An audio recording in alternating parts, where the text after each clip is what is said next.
പ്രബോധന രംഗത്ത് പുത്തനുണർവുമായി ലൗദി ഖുർആൻ masters club അവതരിപ്പിക്കുന്നു രാത്രി സന്ദേശം.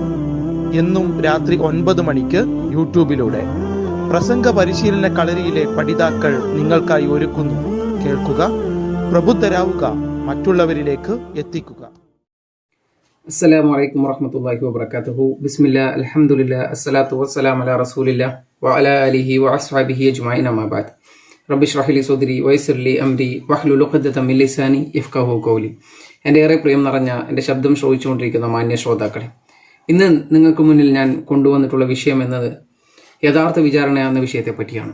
നമുക്കെല്ലാവർക്കും അറിയാം, ഈ ജീവിതം, നമ്മുടെ ഇഹലോക ജീവിതം അവസാനിക്കുമെന്നും നാളെ നമ്മൾ അള്ളാഹുവിൻ്റെ മുമ്പിൽ അണിനിരന്നുകൊണ്ട് അവിടെ നമുക്കൊരു യഥാർത്ഥ വിചാരണ നേരിടേണ്ടി വരുമെന്നതിനെ പറ്റി നമ്മൾ അറിയുന്നവരാണ്. എന്നാൽ എത്രത്തോളം ആ വിചാരണയ്ക്കായി നമ്മൾ തയ്യാറെടുത്തിട്ടുണ്ട്? നമ്മുടെ ഈ ലോകത്തെ വിചാരണകൾ പോലെയാണോ പരലോകത്തെ വിചാരണ?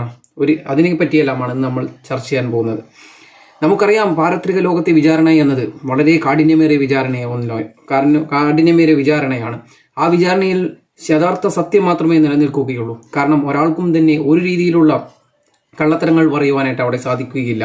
നമുക്കറിയാം, നമ്മുടെ ഈ ഇഹലോകത്തെ കോടതികളിൽ നമ്മൾ എടുത്തു നോക്കുകയാണെങ്കിൽ അവിടെ ഒരാൾ ഒരു കുറ്റകൃത്യം ചെയ്ത ആളാണെങ്കിൽ പോലും നല്ലൊരു വക്കീലിന്റെ സാന്നിധ്യത്തിൽ അയാൾ അതിൽ നിന്നും ഊരിപ്പോരുന്നത് നമുക്ക് കാണാൻ സാധിക്കും. എന്നാൽ നാളെ നമ്മുടെ ആ പാരത്രിക ലോകത്ത് നമ്മൾ അവിടെ അള്ളാഹുവിന്റെ മുമ്പിൽ നിൽക്കുമ്പോൾ അത്തരത്തിലുള്ള ഒരു പഴുതുകളും നമുക്കുണ്ടാവുകയില്ല. നമുക്കൊരു രീതിയിലും അവിടെ നിന്ന് രക്ഷപ്പെടുവാൻ സാധിക്കുകയില്ല.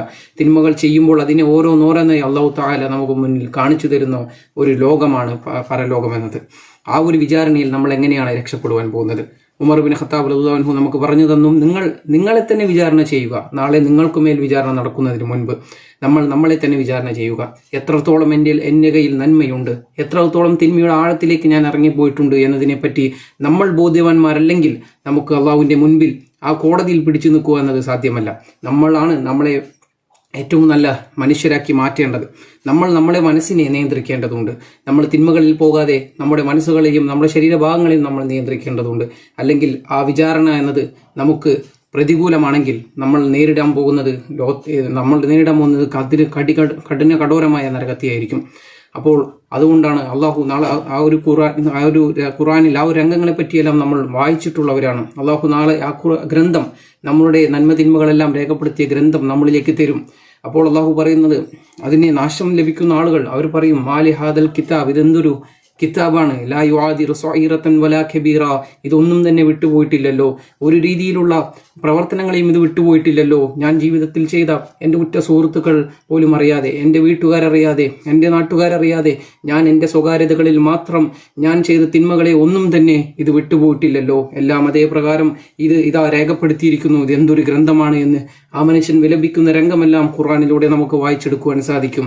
അതുകൊണ്ട് തന്നെ സഹോദരങ്ങളെ, ആ ഒരു വിചാരണ ദിവസത്തെ ഭയക്കുക. അതാണ് യഥാർത്ഥമായ വിചാരണ. നമ്മൾ കണ്ടതോ നമ്മൾ അറിഞ്ഞതോ നമ്മൾ കേട്ടതോ അല്ല, നമ്മൾ ഇനി കാണാനിരിക്കുന്ന നാളെ പരലോകത്തെ വിചാരണ എന്നതാണ് നമ്മൾ ഓരോ മനുഷ്യർക്കും ഏറ്റവും അനിവാര്യമായത്. അതിൽ വിജയിക്കുന്നവർ മാത്രമാണ് യഥാർത്ഥ വിജയികൾ. അല്ലാത്തവർ എത്രത്തോളം ലാഭങ്ങൾ നേടിയാലും ദുനിയാവിൽ എത്രത്തോളം സമ്പത്തുണ്ടെങ്കിലും അതൊന്നും തന്നെ അവിടെ ഉപകരിക്കുകയില്ല. അവിടെ ഉപകരിക്കുന്നത് നമ്മുടെ അമലുകൾ മാത്രമാണ് എന്ന ബോധം നമുക്ക് ഏവർക്കും ഉണ്ടാകട്ടെ. അള്ളാഹു അതിനുള്ള തൗഫീഖ് നൽകി അനുഗ്രഹിക്കുമാറാകട്ടെ. വാഖിറു ദഅ്വാനാ അൽഹംദുലില്ലാഹി റബ്ബിൽ ആലമീൻ. അസ്സലാമു അലൈക്കും വറഹ്മത്തുള്ളാഹി വബറകാതുഹു.